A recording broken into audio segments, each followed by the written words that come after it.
5 years had passed since I'd fled the capital with my son in tow.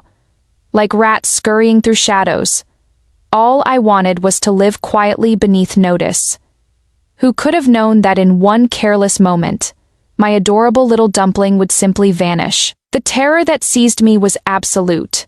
I searched frantically, my heart pounding against my ribs like a caged bird, but what I discovered stopped me cold. There stood old Master Harrison, the legendary patriarch, who commanded the entire business world with an iron fist, whose very footsteps could make empires tremble. And he was crouched down, staring in utter disbelief at my little one, who showed no fear whatsoever. Instead, my sweet boy was reaching out his tiny hand, curious to touch the old man's silvered beard. My darling blinked those peach blossom eyes he'd inherited from me, studying this formidable-looking grandfather with innocent wonder. Then, perhaps sensing kindness beneath the stern exterior, he ventured forth with his soft, honeyed voice. "Grandfather?" That single word, grandfather, struck the fearsome old patriarch like lightning. He fixed my son with an intense stare, as if trying to peer into his very soul, and drew in a sharp, shuddering breath. In the next instant, his eyes grew red-rimmed, his voice trembling, not with age but emotion, as he spoke what sounded like a momentous revelation. The resemblance, it is uncanny, those eyes. That nose, this is definitely Ethan's blood. No mistake, this is my great-grandson. He swept my little dumpling into his arms with fierce joy, crying out, "My precious great-grandson, my dear boy." Then came a roar that seemed to shake the very heavens, filled with wild elation and thunderous rage. "Find out everything. Anyone who dared harm my great-grandson's mother. Destroy them completely. Cast them into the gutter where they belong." I stood frozen in shock. From the sound of it, not only had he claimed my son, but I'd been recognized as well, and the father of my child was apparently Ethan Harrison, that legendary figure who existed only in whispered tales. My hopes for a quiet life had just been thoroughly shattered. My heaven-sent little angel seemed to have accidentally secured the most powerful patron in the universe. Chapter 1. My heart nearly leaped from my throat, blood seeming to freeze in my veins. Before the crimson gates of the Harrison family estate, grand as an ancient royal palace, several black-clad guards stood motionless as statues. Yet here, in front of this intimidating symbol of power, the most extraordinary scene was unfolding. My 4-year-old son Marcus, who moments ago had been chattering beside me about wanting candied fruit, now gazed up with curious eyes at the elderly man crouched before him. And that man, Harrison Blackwood, the Harrison family's unshakable foundation, a legend whose mere disapproval could send tremors through the nation's business circles, stared at my child with an expression mixing shock, rapture, and utter disbelief. Little Marcus seemed unafraid of this stern-looking gentleman. Instead, he was fascinated by the precisely trimmed silver whiskers adorning the old man's chin, extending his pudgy little hand as if to touch them. Then, in the surrounding silence, Marcus blinked those clear, innocent peach blossom eyes, inherited from me, and with his soft, milky voice, called out tentatively yet with natural warmth, "Grandfather." That single word struck old Master Harrison like an electric current. He froze completely, as if someone had pressed pause on time itself. The world seemed to hold its breath for several heartbeats. I crouched behind nearby landscaping, not daring to breathe. I watched the old master's gaze sweep over Marcus's face, like the most precise scanner, examining every detail. His breathing became labored, his chest rising and falling dramatically. Suddenly, he gasped sharply, like someone discovering the most precious treasure, or confirming a suspicion buried deep in his heart for years. He stared intently at Marcus's eyes, then studied his nose, his mouth. I caught fragments of his whispered words. Ethan, identical? Ethan Harrison? That name existing only on magazine covers and in business legends. That shadowy figure from 5 years ago? Could it truly be him? The revelation hit me like a thunderbolt, leaving me dizzy and unsteady. Marcus's father was actually Ethan Harrison. This knowledge was more shocking than being struck by lightning. While I reeled from this earth-shattering realization, old Master Harrison lifted his head, his eyes now rimmed with red, glistening with tears of excitement. No longer whispering, he declared with every ounce of strength, his voice trembling with infinite joy. The likeness, it is perfect. Those eyes, that nose. This is definitely Ethan's child. No doubt. This is my great-grandson. The words great-grandson exploded like thunder, leaving the surrounding guards and butler completely stunned. In the next moment, old Master Harrison swept the still bewildered Marcus into his arms. His embrace so tight, it seemed he wanted to absorb this precious, long-lost treasure into his very bones. My dear great-grandson, my precious boy, let great-grandfather look at you. Heavens above, I actually have a great-grandson. He was delirious with joy, alternately crying and laughing, his usual dignity completely forgotten. Marcus was startled by this sudden outpouring of affection, but sensing the warmth of the old man's embrace, and that indescribable excitement, he didn't cry. Instead, he blinked his large eyes, and gently patted the old man's back, as if offering comfort. Great-grandfather? Marcus, guided by the old man's repeated mention of great-grandson, tentatively called out this more precise term. Yes, yes, my precious great-grandson, great-grandfather is right here. Old Master Harrison was even more moved by this address, trembling with emotion as he held Marcus close. Then, as if remembering something, he lifted his head, his still sharp eyes scanning the surroundings before fixing on my hiding spot. I'd been discovered, and released that heaven-shaking roar. Investigate everything. Find out how my great-grandson and his mother spent these 5 years, who mistreated them. Spare no one, and immediately summon that worthless boy, Ethan. What happened back then? How could he fail to protect his own wife and child? Useless. From this moment forward, this lady, this child's mother, he looked toward me with complex emotions, but primarily protective determination. She is the daughter-in-law I, Harrison Blackwood, recognize anyone who disrespects her challenges the Harrison family. Prepare the West Garden immediately for mother and child. Deploy our finest security for 24-hour protection. Also investigate. Who drove my daughter-in-law and great-grandson into exile years ago? When found, show no mercy. For the men, break their hands and cast them out. For the women, let them vanish from the capital entirely. I stood speechless, mind completely blank. Events had spiraled far beyond my control. I'd simply lost my child, and upon finding him, not only was he immediately acknowledged as family, but I'd been forcibly crowned Harrison family daughter-in-law and assigned to live in the family's inner sanctum. Most shocking of all, Marcus's father truly was Ethan Harrison, that powerful, ruthlessly cold man. From the old master's words, it seemed Ethan hadn't known of my existence years ago, or perhaps my departure had other hidden circumstances. Marcus appeared somewhat bewildered by great-grandfather's lion's roar, but was quickly soothed by the old man's powerful protective aura. Curiously poking his head up from great-grandfather's arms, he looked toward me with his sweet little voice carrying confusion. Mama, what is great-grandfather saying? Are we going to live in a big house? I looked at old Master Harrison, who held my son while his face proclaimed, and Yon, who touches my great-grandson and daughter-in-law, faces annihilation.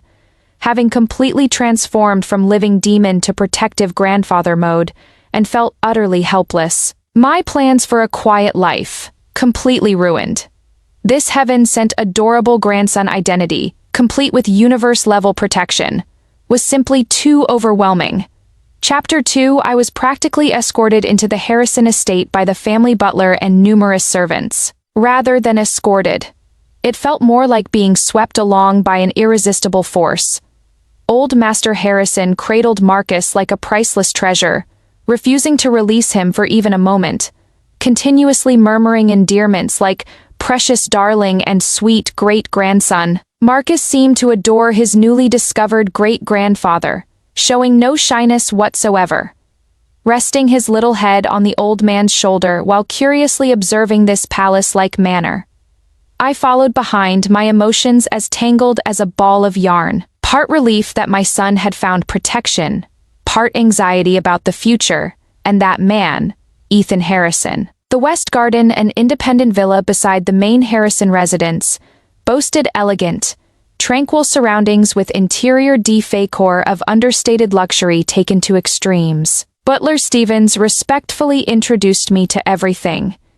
"Young madam, this will be your and the young master's residence. The master has instructed that everything for you and the young master should be of the highest standard. Whatever you need, please don't hesitate to ask." Young madam. This title made my cheeks burn with embarrassment, while my heart churned with conflicted feelings. I opened my mouth to explain that my relationship with Ethan Harrison wasn't so simple, but old Master Harrison had already settled onto the living room's plush sofa with Marcus, launching into his grandchild spoiling campaign. "Stevens, bring that antique jade chess set from my study. Let my great-grandson use it as marbles." Stevens's mouth twitched slightly, but he respectfully agreed. "Yes, master. And those premium jade stones I've collected, find the finest craftsmen to carve them into little animals for my great-grandson to play with." "Stevens, yes, master." "Oh, and isn't there empty land behind the mountain? Immediately find people to build my great-grandson an exclusive playground. Make it the largest, the safest. Include a small zoo with gentle deer and rabbits for daily entertainments." "Stevens, yes, master." I listened in stunned amazement. Using National Treasure-level jade chess sets as marbles, carving premium jade stones into toys, building a private zoo. Was this how top-tier wealthy families spoiled their children? It was beyond comprehension.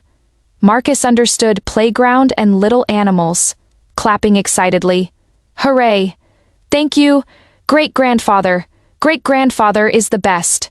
Oh, my precious child." Old Master Harrison beamed with joy, his face creasing into delighted wrinkles. "Whatever you like, great-grandfather will pluck stars from the sky for you." Watching this heartwarming scene of grandfather's love and grandson's filial piety, I silently swallowed my planned explanations. Better to wait until Ethan Harrison returned, and the past was clarified. Soon, a medical team arrived, 7 or 8 people carrying various precision instruments, a production rivaling a small hospital. They respectfully greeted old Master Harrison before carefully beginning comprehensive examinations of Marcus. Marcus was very well behaved, though slightly afraid of needles. With great-grandfather holding him and offering gentle encouragement, he only pursed his lips before bravely extending his little arm. Results came quickly. Marcus was healthy overall, just slightly undernourished.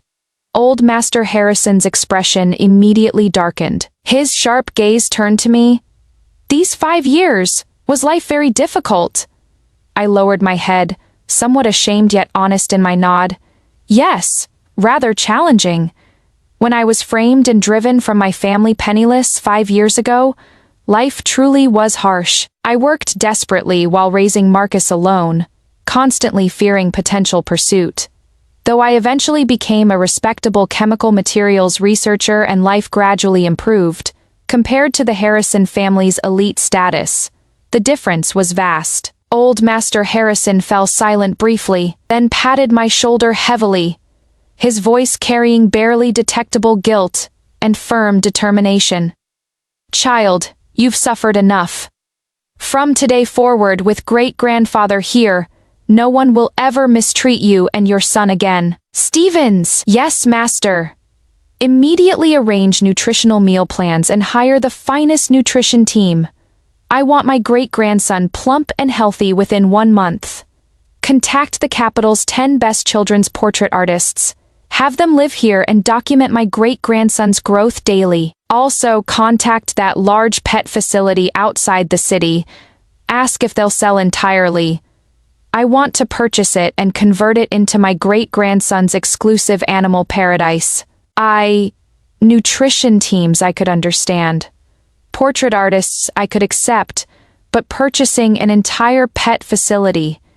Master Harrison, isn't your grandchild spoiling a bit excessive? Marcus was delighted, hugging the old man's neck and planting a kiss. Great-grandfather is wonderful. Marcus loves great-grandfather most. Ha ha ha, excellent. Excellent. Old Master Harrison was beyond pleased, holding Marcus with unbridled joy. Watching this ridiculously extravagant yet heartwarming scene, my anxiety seemed to dissipate somewhat. Perhaps this wasn't so bad. At least Marcus would never suffer again. Only that soon-to-be-summoned Ethan Harrison remained. Did he know of my existence? How would he view me? How should we interact? Chapter 3 news that the Harrison family had discovered their long-lost eldest great-grandson, and that the child's mother had been personally recognized by the old master as daughter-in-law, spread through the Harrison inner circle within half a day. Undercurrents immediately began stirring. That evening, the Harrison mansion blazed with lights, yet the atmosphere felt somewhat tense. Old Master Harrison sat in the place of honor, cradling Marcus, who had played himself to sleep in his arms, his face showing unprecedented tenderness.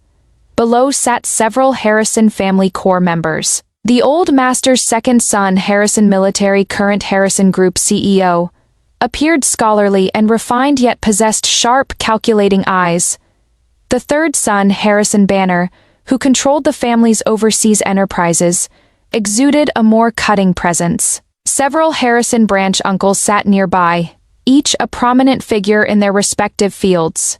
They observed the adorable little dumpling in the old master's arms with varying expressions: curiosity, surprise, and poorly concealed scrutiny. I, as the center of events, sat somewhat nervously in the seat below old Master Harrison. Everyone present? Old Master Harrison spoke quietly, his voice carrying natural authority despite its softness. All nodded in acknowledgement. I've called you here to make an official announcement. Old Master Harrison gently patted Marcus's back, his gaze sweeping over everyone. This is my great-grandson, Marcus. Beside me sits Marcus's mother, Sophia Chen, whom I recognize as our family's daughter-in-law. His tone was casual yet carried irrefutable weight. Harrison Military responded first, his face wearing a gentle smile. Father, rest assured, since this is your decision, we naturally comply. This child truly resembles elder brother in his youth, and looks almost identical to how Ethan appeared as a boy. Harrison Banner also nodded. If he is Ethan's child, the Harrison family naturally acknowledges him. These 5 years must have been difficult for sister-in-law. Hearing Ethan Harrison spoken with such certainty, and considering Marcus's uncanny resemblance, my last hopes crumbled. It really was him, that man from 5 years ago, existing only in financial legends. Ethan Harrison, the Harrison family's power holder, truly was Marcus's father. This fact was both brutal and absurd, leaving me struggling to process it, my heart skipping beats. Old Master Harrison seemed to notice my discomfort, but assuming I was nervous about meeting Ethan Harrison, he comfortingly patted my hand. Sophia, don't worry. When that rascal returns, I'll make sure he gives you proper answers. If he dares mistreat you, grandfather will be the first to punish him. Father, does Ethan know about this? Harrison Military asked carefully. Hamph, he is still abroad cleaning up messes. I've already notified him. He must return within 3 days to see me. Old Master Harrison remained angry. 5 years. 5 years without even finding his own wife and child? Useless, everyone. Only you could call the supremely powerful CEO Ethan worthless, Master. These 5 years have been hard on Sophia. Harrison Military turned to me with warmth. From now on, we're family. Whatever you need, just tell second uncle. Harrison Banner also showed a rare smile. Indeed, call if you need anything. Other uncles expressed similar sentiments, their words conveying acceptance and goodwill toward both Marcus and me. I knew this stemmed partly from the old master's authority, but more importantly from Marcus's existence. This child who so resembled Ethan Harrison was simply undeniable, especially with old Master Harrison aging and Ethan remaining unmarried. Marcus's appearance undoubtedly brought new hope and unity to this vast family. Just then, sleeping Marcus smacked his lips and murmured drowsily, "Mama, want hugs." Every gaze immediately focused on little Marcus. Old Master Harrison carefully adjusted his position for greater comfort. Harrison Military and Harrison Banner exchanged glances, both showing something called tenderness in their eyes. Even the typically stern uncles seemed to have slight upward curves at their mouth corners. Watching these men who could shake the business world with a single stomp now softening their breathing because of one child's unconscious sleep talk, I felt a strange sensation. Perhaps Marcus truly was heaven's gift to me. He not only healed my 5 years of pain but seemed capable of melting the ice in this cold mansion's depths. These powerful men appeared to be collectively transforming into grandchild slaves. Chapter 4. The following days felt dreamlike. Old Master Harrison practically wore Marcus like an accessory, taking him everywhere. The once solemn Harrison estate underwent a dramatic transformation. Colorful slides and swings appeared on the lawn. Soft, non-slip carpeting lined the corridors. Adorable cartoon tableware filled the dining room. Even old Master Harrison's study, comparable to a small museum, welcomed Marcus for exploration, provided he didn't touch those worthless rocks grandfather uses as paperweights, priceless antiques. Marcus fully deployed his heart-melting superpower. He smiled sweetly at everyone, greeting them with his adorable voice. To Harrison Military, he'd tilt his head asking, "Second grandfather, are you going to earn lots and lots of money today to buy Marcus candy?" One sentence delighted this decisive business titan, who immediately instructed his secretary, "Purchase every flavor of imported fruit candy available." Seeing the stern Harrison Banner, Marcus would blink innocently. "Third grandfather, why do you look so fierce? Are you unhappy?" Marcus will make it better. Then he'd pucker his little lips and blow gently on Harrison Banner's cheek. Harrison Banner stiffened completely, his perpetually frozen face showing actual cracks. He awkwardly looked away, his ears turning secretly red. As for the various uncles, they were thoroughly conquered by Marcus. Toys, snacks, limited edition, children's clothing, gifts filled the West Garden's living room. They even competed secretly for who gets to play blocks with the young master today. Watching these men averaging over 50 years old circle around one little dumpling, vying for attention, I found it both amusing and heartwarming. This was the legendary universal grandchild slavery. Marcus's arrival was like warm sunshine penetrating the seemingly magnificent, yet inevitably cold mansion depths. Even servants who might have harbored doubts about this mysterious daughter-in-law became extraordinarily enthusiastic and respectful after witnessing Marcus's irresistible charm. "Young madam, here is fresh bird's nest soup for you and the young master." "Young madam, the young master's clothes are clean, all hand-washed with the gentlest baby detergent." "Young madam, please don't hesitate to ask for anything you need." I gradually relaxed from initial anxiety. This feeling of being carefully cherished and treasured was something I'd never experienced in 5 years. Though everything originated from Marcus, watching my son's innocent, joyful smile and feeling the surrounding goodwill, the ice in my heart seemed to melt bit by bit. One day, old Master Harrison decided to personally teach Marcus calligraphy. In the study, rice paper was spread and ink prepared. Old Master Harrison guided Marcus's brush grip hand over hand. Marcus's chubby little hands holding a brush nearly as tall as himself created quite a comical sight. Mimicking great-grandfather's movements, he dipped the brush in ink, then painted. A large turtle on paper. Great-grandfather, look, Marcus drew this.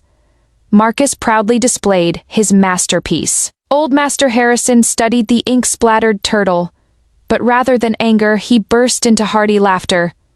Wonderful! Wonderful! Magnificent! Truly my great-grandson! Someone frame this painting, hang it beside my bed. Everyone, master, are you serious? Looking at that abstract turtle, then at Marcus's proud expression and old Master Harrison's, my grandson is the world's best face. I couldn't help laughing. Sunlight streamed through massive floor-to-ceiling windows, illuminating grandfather and great-grandson in a scene warm as a painting. Perhaps accepting all this wasn't so difficult after all. Just then, Butler Stevens hurried in, his expression complex. Master, he paused, glancing at me. Young Master Ethan has returned. My heart lurched violently. That man, Marcus's biological father, Ethan Harrison, was back. After 5 years, we were finally about to meet again. I wasn't ready. Chapter 5. Ethan Harrison had returned. The bearer of that name entered the Harrison estate like winter frost and thunder incarnate. The living room atmosphere immediately plummeted to freezing. Even old Master Harrison, previously delighting in Marcus's company, grew somber, though that sternness contained barely detectable anticipation. I nervously clutched my clothes, heart pounding uncontrollably. Footsteps approached, steady and powerful, each one seeming to strike my heart directly. Then the man who existed only in my hazy memories and financial headlines appeared in the living room doorway. A black tailored suit wrapped his tall, elegant frame, broad shoulders, narrow waist, like a walking advertisement. His sharply defined features seemed carved by divine perfection. Deep eyes like cold pools reflecting no warmth. Aquiline nose, thin lips pressed tight, radiating an aura that warned all to keep their distance. His mere presence seemed to drain oxygen from the space. He was Ethan Harrison. 5 years later, he appeared even more austere, more formidable than memory suggested. His gaze quickly swept the living room, past old Master Harrison, past his uncles, finally landing precisely on me, and on Marcus, held in old Master Harrison's arms, staring back with eyes remarkably similar to his own, studying this stranger with curious attention. When his sight touched Marcus's delicate little face, his eternally frozen expression showed the slightest crack. His steps halted. For the first time, emotions beyond coldness appeared. Shock, confusion, and something. He might not have recognized himself. A tremor? You rascal! You dare show your face! Old Master Harrison broke the silence first, voice booming with anger. Come here this instant! Ethan Harrison approached the living room center and bowed slightly. Grandfather, I've returned. His voice was deep and magnetic, carrying flight fatigue yet remaining powerful. Hemph! You still acknowledge me as grandfather? Old Master Harrison indicated Marcus in his arms. Look, who is this? Ethan's gaze returned to Marcus. This time he observed more carefully. Marcus seemed slightly intimidated by his cold aura, shrinking into old Master Harrison's embrace. But those large eyes continued bravely, curiously meeting his stare. Their eyes locked, one large. One small, two pairs of nearly identical deep eyes. Time seemed frozen again. Ethan's brow furrowed almost imperceptibly. This child, why did he resemble him so closely? And why did the boy's gaze carry an inexplicable sense of familiarity? Who is he? Ethan's voice carried new, barely detectable hoarseness. He seemed to suspect but needed confirmation. Who is he? You have the nerve to ask me who he is. Old Master Harrison bristled with fury. Ethan Harrison, look closely. This is your son, my precious great-grandson. Marcus Harrison? Son, despite inner suspicions, hearing this word directly struck Ethan like lightning. his tall frame swaying almost imperceptibly. Those penetrating eyes fixed on Marcus, then snapped to me. His gaze churned with shock and scrutiny, and profound disbelief. My son. He forced these words through clenched teeth, his knife-like stare seeming to pierce through me. Sophia Chen? My heart raced even faster as I met his intense gaze nervously. Yes, I faced his stare, striving for calm though trembling fingertips betrayed my anxiety. 5 years ago? Was it you? His voice grew colder, carrying anger and confusion at being deceived and hidden from. Yes, I nodded with difficulty. Why didn't you tell me? He stepped closer, overwhelming pressure making breathing difficult. Why did you disappear for 5 years with my son? His eyes no longer held previous coldness but complex emotions, anger, bewilderment, and deeply buried pain. 5 years, his tone suggested he'd been searching for me all along.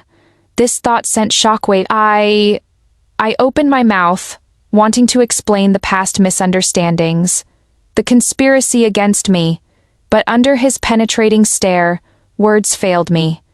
That incident was too complex, too unseemly. I didn't even know if he'd been aware back then. Enough. Old Master Harrison slammed the table, interrupting our tense standoff. I'll investigate what happened years ago now. Look clearly. This is your son, Marcus. Come call Daddy. Old Master Harrison set Marcus down and gently pushed him forward. Marcus looked between this suddenly appeared, fierce-looking yet similar-featured man, his expectant great-grandfather, and me. Hesitating, he toddled to Ethan's front, lifted his little face, and tentatively, shyly called, Daddy. That soft, sweet daddy was like the gentlest feather brushing the hardest corner of Ethan Harrison's heart. His tall frame stiffened dramatically, gazing at this miniature version of himself, this innocent, clear-eyed little dumpling calling him Daddy, with such dependence yet slight fear. Ethan Harrison's heart, frozen for years, seemed to crack open.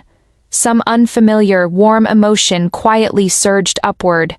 He'd searched for 5 years, searched for that bold woman who'd left such vivid marks on his life before vanishing without trace. He'd imagined countless reunion scenarios, angry confrontations, cold punishment. Never had he envisioned that upon meeting again, she'd bring a child, sharing his bloodline. A child, calling him Daddy. Chapter 6. Ethan Harrison knelt down. This action surprised everyone present, including Old Master Harrison and myself. That lofty, coldly distant Harrison family leader was voluntarily lowering himself to a child's eye level. He extended his hand, seemingly wanting to touch Marcus's cheek, but stopped just short, as if fearing his coldness might harm this fragile little life. His fingertips trembled slightly. You are called Marcus?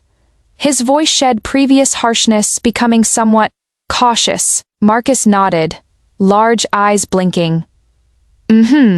Mama calls me Little Marcus. Your mama. Ethan's gaze shifted to me, expression indescribably complex. These 5 years, has she treated you well? Marcus immediately nodded vigorously, voice carrying pride. Mama is the best. Mama tells Marcus stories, makes yummy food, and protects Marcus. Children's words were artless yet most sincere. Ethan looked at me, his icy demeanor seeming to thaw slightly, replaced by deeper, more complex emotions. He remained silent briefly, then slowly stood. He no longer watched Marcus but locked his gaze firmly on me. Sophia Chen. He spoke my name, approaching step by step. Overwhelming pressure returned as I instinctively retreated. He pressed forward relentlessly until I was trapped against the wall. He raised his hand, cool fingertips lifting my chin, forcing eye contact. 5 years. His thin lips parted, voice low and dangerous. You've hidden so much from me. I stared at his nearby handsome face, catching his faint cedar scent mixed with travel weariness, heart drumming wildly. I tried explaining. Back then? I'll investigate what happened then, he interrupted, black eyes unfathomably deep.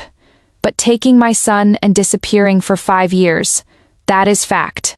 Sophia Chen. He leaned close, warm breath against my ear carrying irrefutable dominance. How do you plan to repay what you owe me? I was struck speechless by his question. Indeed, regardless of past events, I had deprived him of 5 years as a father. What do you want? My voice trembled. He studied me, eyes profound as if to draw me in. After a long moment, his mouth curved in the faintest smile, subtle yet devastating. Punish you. His voice was low and magnetic, carrying seductive undertones. Penalty? Remain by my side, forever. Use all your remaining time to compensate me and our son for those missing 5 years. What? This was punishment. This was clearly disguised confession and imprisonment. I stared at him in shock, momentarily speechless. In the living room, old Master Harrison stroked his beard with satisfaction, showing teachable student gratification. Harrison Military and Harrison Banner exchanged glances, both catching hints of entertainment in each other's eyes. Marcus, looking between us, tilted his head and asked sweetly, Daddy, will you and Mama be together forever?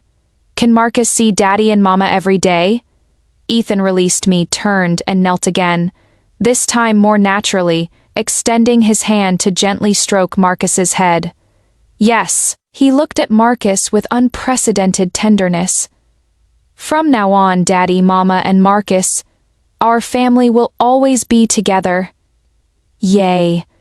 Marcus jumped excitedly, throwing his arms around Ethan's neck and planting a loud kiss on his cheek. Ethan's body clearly stiffened, but this time he didn't pull away. Instead, he awkwardly patted Marcus's back. Watching this father-son reunion, this harmonious scene, I felt my brain struggling to keep up. Just like that, reconciliation achieved, 5 years of separation and misunderstanding resolved by one domineering punishment. And a child's kiss? Should I be grateful for bearing a chosen one who'd found me the strongest patron, while simultaneously winning over his father? This plot development seemed rather fantastical, but seeing Ethan Harrison's still stern expression with quietly melting frost in his eyes' depths, and Marcus's genuine, brilliant smile, my heart inexplicably softened. Perhaps staying by his side, our family together, wasn't entirely unacceptable, at least, for Marcus's sake. Chapter 7, Ethan Harrison's Return, made the Harrison estate's atmosphere subtly complex. On one hand, Marcus the Little Sunshine brought continuous joy. On the other, tension lingered between Ethan and me, 5 years of separation and unresolved misunderstandings.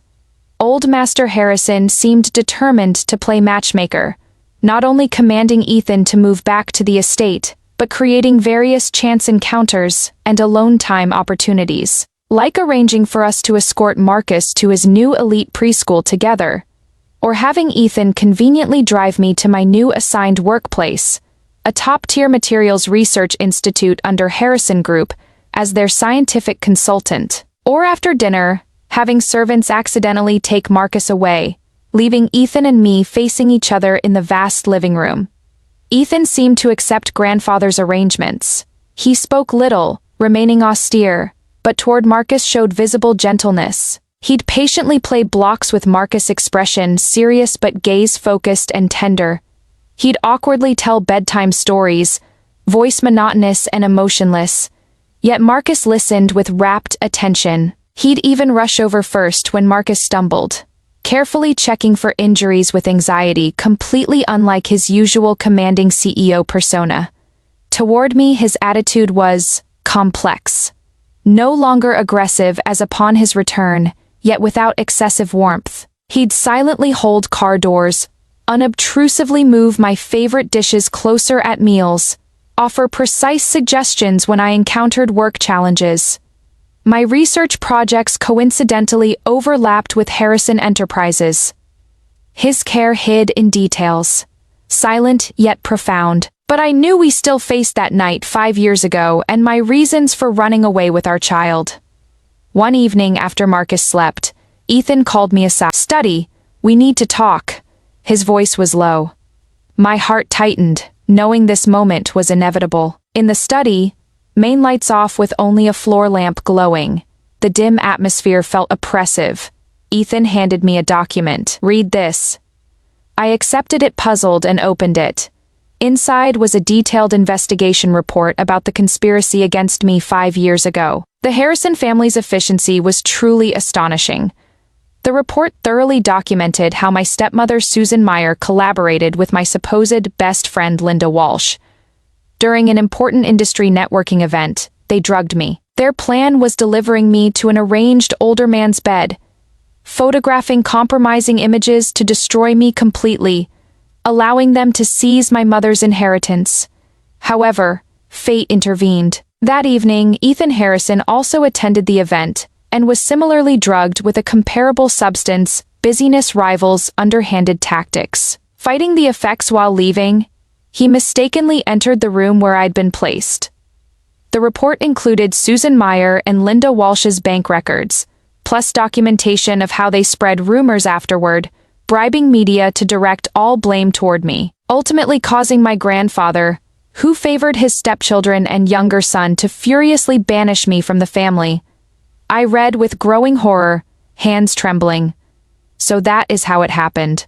We were both victims that night. "So you left because you were expelled from the SU family, penniless and unaware of the pregnancy?" Ethan studied me, eyes deep with hints of sympathy. "Yes." I closed my eyes, inhaling deeply before opening them with only resignation and bitter acceptance. After banishment, I discovered the pregnancy. I dared not return, didn't know the father's identity, and feared the Sue family and Linda would harm the child if they found out. I could only secretly give birth to Marcus, flee far away, and hide our identities. I spoke calmly, but only I knew the hardship and fear of 5 years raising a child alone. Ethan fell silent. Only our shallow breathing filled the study. Eventually, he reached out, gently grasping my cold, trembling hand. His palm was broad and warm, carrying comforting strength. "I am sorry." His voice was hoarse. "I should have found you sooner. If I'd investigated earlier, you and Marcus wouldn't have suffered so much." His apology was sincere and weighty. My eyes immediately reddened. 5 years of grievance, heartache, and hardship seemed to find release in this moment. Tears flowed uncontrollably. Ethan said nothing, simply holding my hand while his other hand clumsily, gently wiped tears from my face. His fingertips were calloused, yet extraordinarily tender. The Sue family and Linda Walsh. Cold glimmers flashed in his eyes. "I'll handle them." In that moment, the invisible barrier between us seemed to completely dissolve, not just from cleared misunderstandings, but from the undisguised protectiveness and remorse in his eyes. Chapter 8, Ethan Harrison's handling, was simple, brutal, yet highly effective. Within days, Sue Corporation exploded with major financial scandals and tax evasion issues, with my uncle and stepmother Susan Meyer as primary culprits. Simultaneously, Linda Walsh faced exposure for affair involvement, academic fraud, and numerous other scandals, completely disgraced. The Sue family descended into chaos. Grandfather Sue scrambled desperately, trying every connection, only to find doors slamming shut everywhere. Everyone avoided the SU family like plague. Only then did he vaguely hear whispers that everything traced back to the Harrison family, the Harrison family. Learning it was the capital's all-powerful Harrison clan nearly caused him to faint on the spot. The Sue family's modest enterprises were nothing compared to Harrison power, insufficient even as appetizers. How had they provoked this mighty force? Not until his worthless son, my uncle desperately revealed that this might relate to the granddaughter he'd banished 5 years ago, Sophia Chen. Did Grandfather Su suddenly understand? Sophia Chen, the Harrison family? Could it be? Not daring to delay, Grandfather Su immediately prepared lavish gifts, personally bringing the tearful Susan Meyer and my terrified uncle to the Harrison estate gates, hoping to apologize. However, they couldn't even enter the Harrison doors. Butler Stevens coldly conveyed Old Master Harrison's message through the gate. The master says Miss Su is now the Harrison family's daughter-in-law. Past grievances have been noted. The Su family should reflect carefully. One Harrison family's daughter-in-law. And another, past grievances have been noted, clearly stated the Harrison position. Grandfather Su's face turned ashen. He knew the Su family was finished. Staring at the firmly closed Harrison gates, his regret was boundless. How had he been so blind back then, believing his second wife and younger son's slander, banishing his most capable granddaughter, who most resembled his first wife, without investigation. If he'd investigated then, if he'd protected Sophia, the Su family wouldn't have fallen so low. They might have gained the Harrison family's massive support. Susan Meyer collapsed entirely, crying my name while begging forgiveness. I stood at the West Garden's second-floor window, coldly watching the drama below. Ethan Harrison appeared behind me, gently embracing my shoulders. Feel better? His voice was low. I shook my head, then nodded. Not particularly satisfying. Just absurd, too late for regrets. What will happen to them? I asked softly. The law will judge them fairly.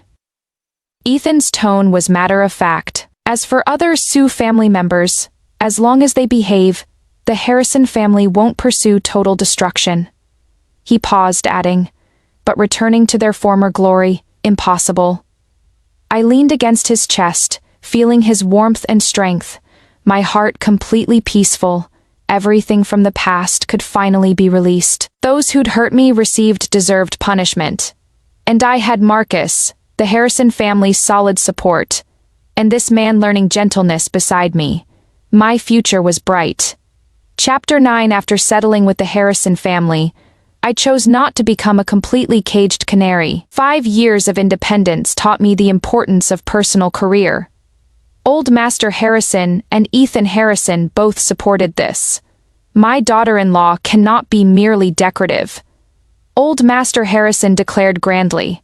Sophia does research, correct? Ethan, arrange a position for your wife. Let her pursue meaningful work. Thus I joined Harrison Group's subsidiary New Materials Research Institute as senior scientific consultant.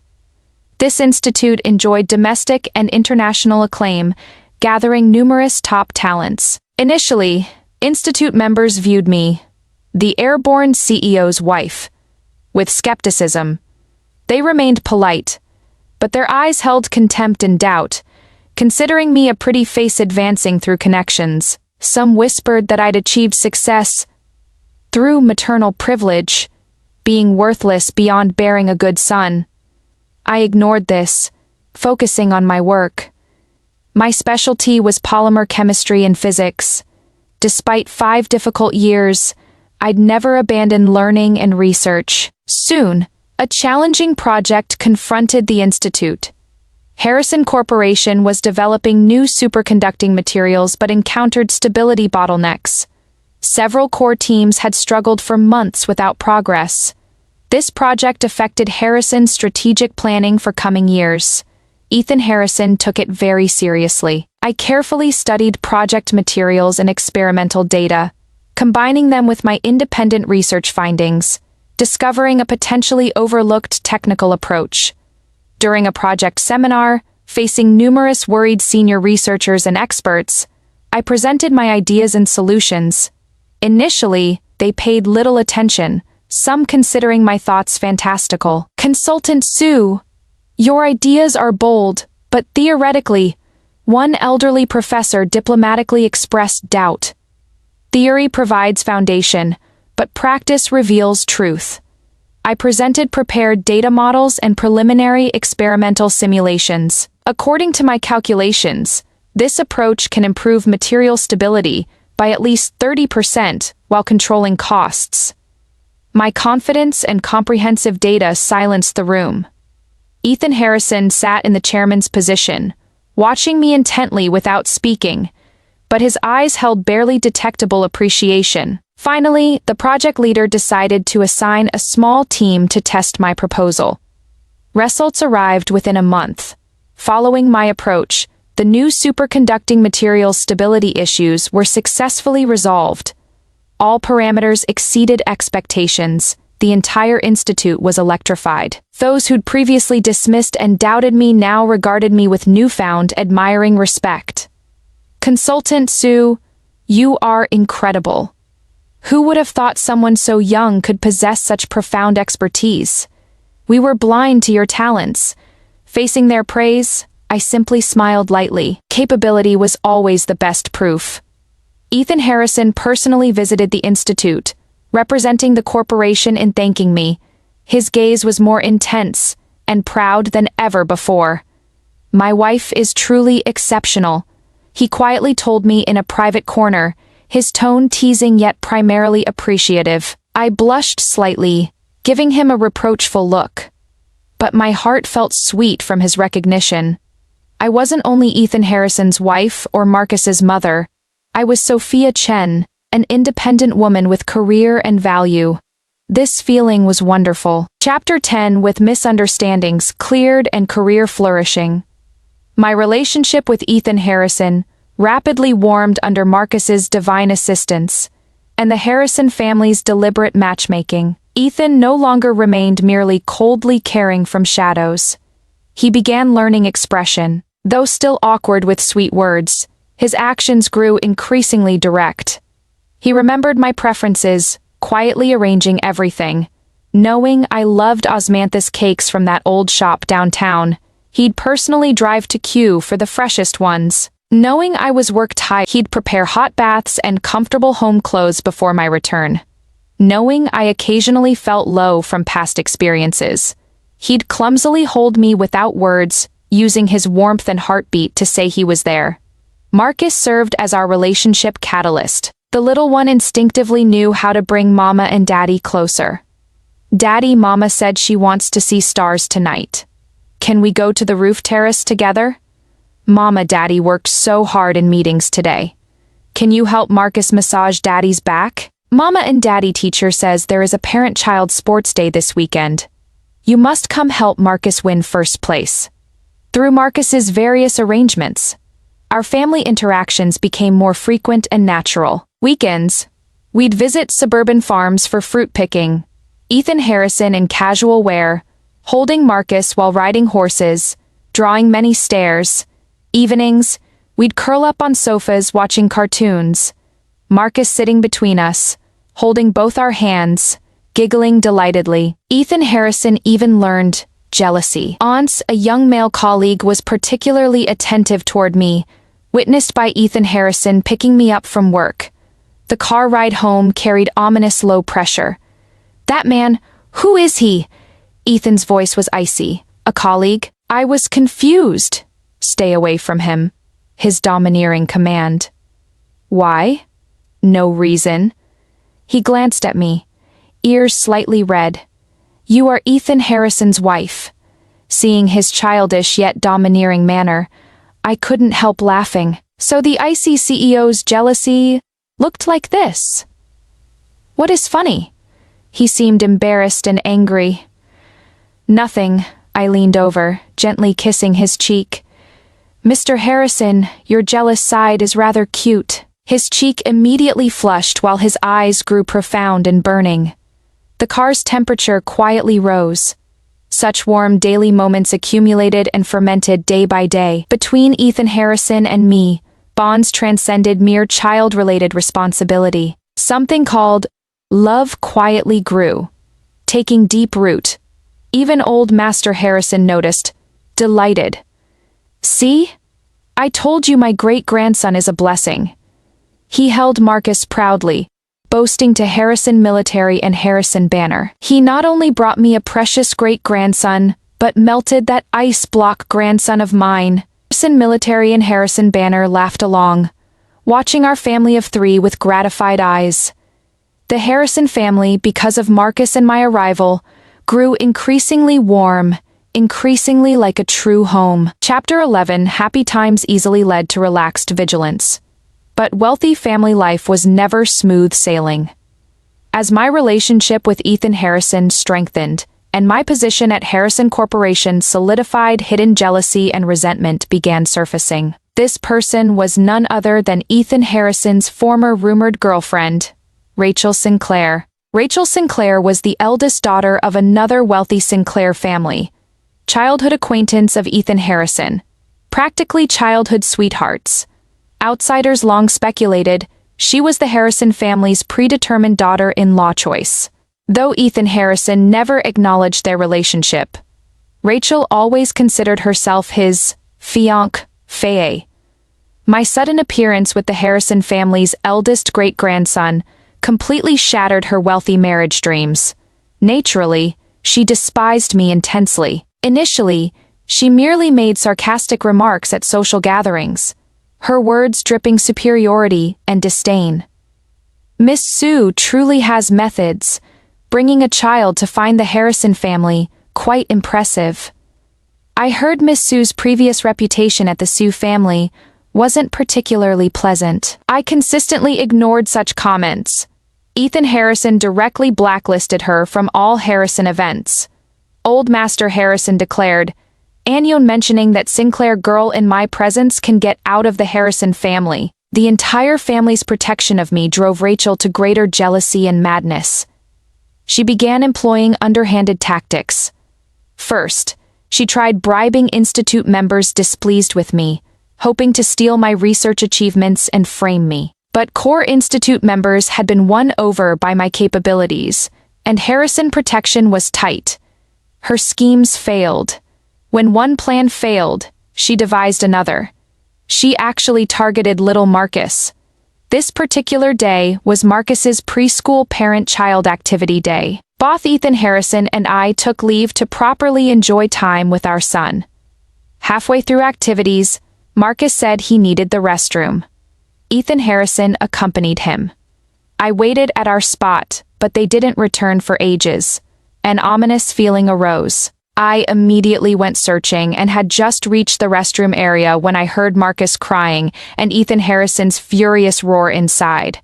I rushed in to find Ethan Harrison protectively holding Marcus, while Rachel Sinclair was pinned down by 2 suddenly appeared Harrison security guards. Scattered candy and an opened small spray bottle lay on the floor. What happened? I rushed over, taking the still sobbing Marcus to check for injuries. Mama. Marcus was terrified, clinging to my neck. That bad lady gave me candy, then wanted to spray me with something. Daddy stopped her. Ethan Harrison's face was iron gray, his eyes cold enough to freeze. Rachel Sinclair. He looked at the struggling woman on the floor, his voice carrying murderous intent. You dared touch my son. Rachel Sinclair's hair was disheveled, makeup ruined. No trace of her former ladylike appearance. Seeing me, her eyes filled with venom. Sophia Chen, it is all you. You stole Ethan, stole everything that belonged to me. If I can't be happy, neither can you. She'd actually tried luring Marcus with drugged candy and prepared unknown sprays. I trembled with rage. You are absolutely insane. Take her away, Ethan Harrison coldly ordered. Notify the Sinclair family to collect their person. Also, tell them all Harrison Sinclair cooperation ends here. From now on, wherever Rachel Sinclair appears, I won't be present. This meant complete exile for Rachel Sinclair and willingness to break with the Sinclair family entirely. Guards dragged away the still screaming, cursing Rachel Sinclair. Ethan Harrison knelt down, gently wiping tears from Marcus's face, his voice carrying unprecedented tenderness and lingering fear. Marcus, don't be afraid. Daddy's here. Daddy will protect you. Marcus nodded through hiccups, tiny hands gripping Ethan Harrison's clothes tightly. Watching this scene, I felt fear, anger, but most of all, profound gratitude. Ethan Harrison's protection of Marcus, his defense of me, was unwavering and unquestionable. This man was using his actions to gradually fill the 5 missing years for my son and me, providing the most solid support. Chapter 12, Rachel Sinclair's incident was like a stone thrown into calm water. Though it created ripples, it also made Harrison protection of Marcus and me more stringent, and made Ethan Harrison realize he needed to give us a more definite, more secure future.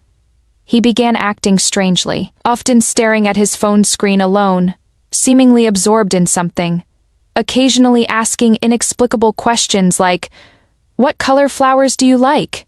Or, "What kind of rings do you find attractive?" Once, I accidentally caught him secretly reading Domineering CEO's 100 Proposal Methods. Mr. Harrison, has your style gone somewhat off track? I pretended ignorance while feeling anticipatory and amused inside. This man who commanded business battlefields with decisive authority seemed unexpectedly innocent and clumsy regarding romantic matters. Finally, on a weekend evening, the Harrison estate's back garden had been carefully arranged.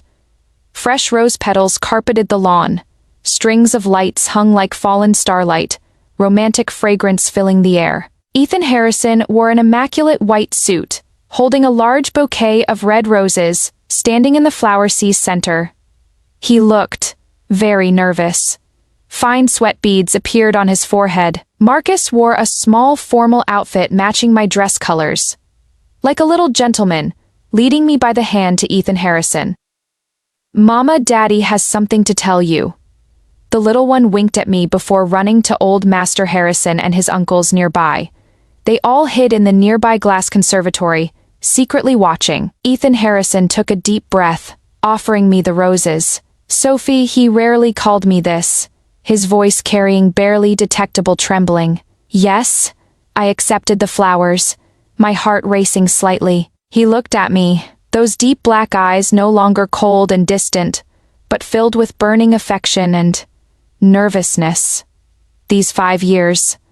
I am sorry," he spoke, beginning again with apology. "You and Marcus suffered because of me. I know nothing I say now can compensate for past regrets, but I want to spend my remaining life properly loving you both, protecting you both." He awkwardly knelt on one knee, producing a velvet box from his pocket. Inside was a simple yet brilliantly sparkling diamond ring. "Sophia Chen."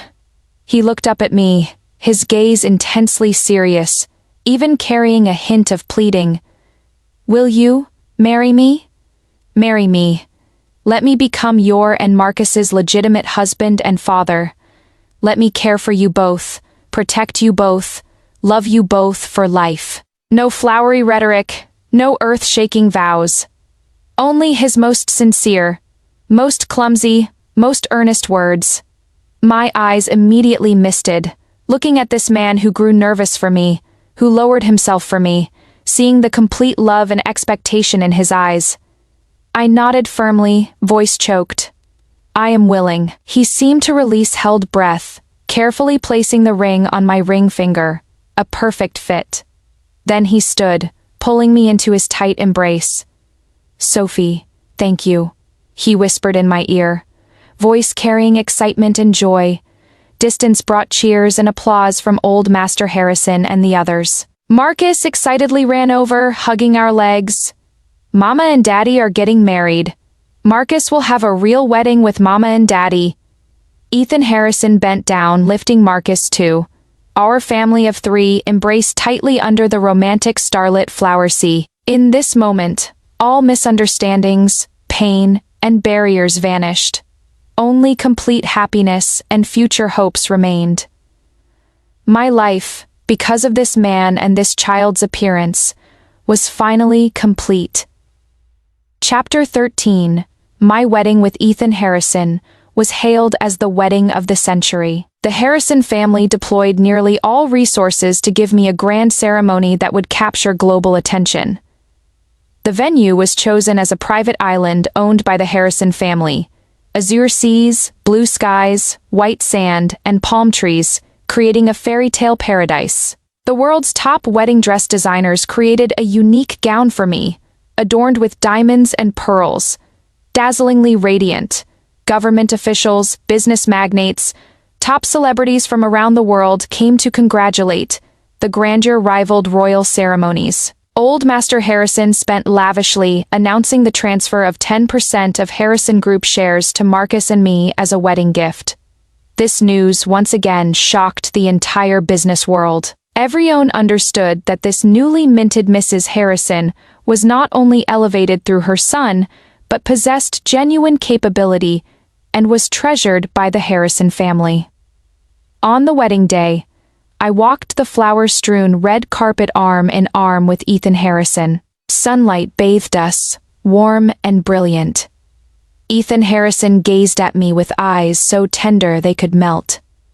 "Mrs. Harrison," he whispered in my ear, voice carrying laughter, "you are beautiful today." I smiled in return, heart overflowing with sweetness. Marcus wore a handsome little suit as our ring-bearer, seriously walking ahead, scattering petals with his short legs, charming the entire gathering. Old Master Harrison sat in the place of honor, watching us with tears of joy. His sons and other Harrison family members showed gratified smiles. Before the minister, blessed by all family and friends, Ethan Harrison and I exchanged rings and made lifelong vows. I, Ethan Harrison, take Sophia Chen as my lawful wife. From this day forward, through good times and bad, rich or poor, in sickness and health, I will forever love, cherish, and accompany you until life's end. I, Sophia Chen, take Ethan Harrison as my lawful husband. From this day forward, through good times and bad, rich or poor, in sickness and health, I will forever love, respect, and accompany you until life's end. When he said, "I do," I saw tears glimmering in his eyes. This man, who appeared cold and powerful to outsiders, always revealed his softest side to me. After the ceremony came a grand banquet and ball. Ethan Harrison took my hand for the first dance. Toe-flowing music, we held each other close as if the world contained only us. "Sophie," he lowered his head, kissing my forehead, "thank you for returning to my side. And thank you." I looked up into his loving eyes, "for finding me, for loving me." At the banquet, Old Master Harrison held Marcus while beaming, graciously accepting congratulations. "My great-grandson is my lucky star. Look, he brought me such a wonderful daughter-in-law. Marcus, from now on you are the Harrison family treasure. Great-grandfather will protect you." Marcus, basking in adoration while clutching small cakes with bulging cheeks, still managed to speak for me in his sweet voice. "Great-grandfather must protect Mama too. Mama is a fairy." "Yes, yes, I'll protect everyone." Old Master Harrison laughed delightedly. Watching this lively yet heartwarming scene, my heart filled with gratitude and happiness. From my desperate flight 5 years ago to today's glorious marriage, life had experienced tremendous ups and downs, ultimately reaching the most beautiful conclusion. All of this stemmed from that man who accidentally entered my life and our love's crystallization. My heaven-sent precious boy.